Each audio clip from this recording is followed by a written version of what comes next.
আসসালামু আলাইকুম। বাংলাদেশের ক্ষমতাচ্যুত প্রধানমন্ত্রী শেখ হাসিনার প্রত্যর্পণ নিয়ে যে চিঠি ঢাকার তরফে দিল্লিকে দেওয়া হয়েছে তা নিয়ে মুখ খুলেছেন পশ্চিমবঙ্গের বিজেপি নেতা শুভেন্দু অধিকারী। মঙ্গলবার পশ্চিমবঙ্গ বিধানসভার বাইরে শুভেন্দু বলেছেন, আমার মনে হয় ভারত সরকার এই চিঠিটা ডাস্টবিনে ফেলে দিয়েছে। বাংলাদেশের ওই নাবালক উপদেষ্টারা ভারতের ইতিহাস জানে না।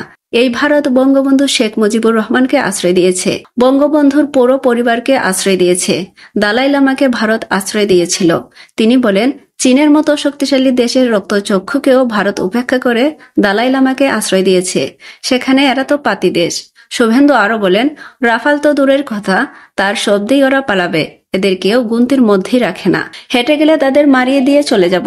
কলকাতা শহরে আজকে যে গার্বেজ উঠেছে, সেই গার্বেজ কার্গো বিমানে করে নিয়ে গিয়ে বাংলাদেশের উপর খুলে দিলেই মোহাম্মদ ইউনূস সহ বাংলাদেশ ঢেকে যাবে। বিজেপির এই নেতা বলেন, যারা মুক্তিযোদ্ধাকে জুতোর মালা পরিয়েছে তাদের গুলাম নিজামীর মতো গলায় দড়ি পড়তে হবে।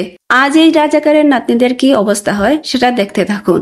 এরা অতীত থেকে এখনো শিক্ষা নেয়নি। বাংলাদেশের মুক্তিযুদ্ধের চেতনা ও আবেগ যারা অস্বীকার করবে তাদের কপালে গুলাম নিজামীর মতো দড়ি অপেক্ষা করছে।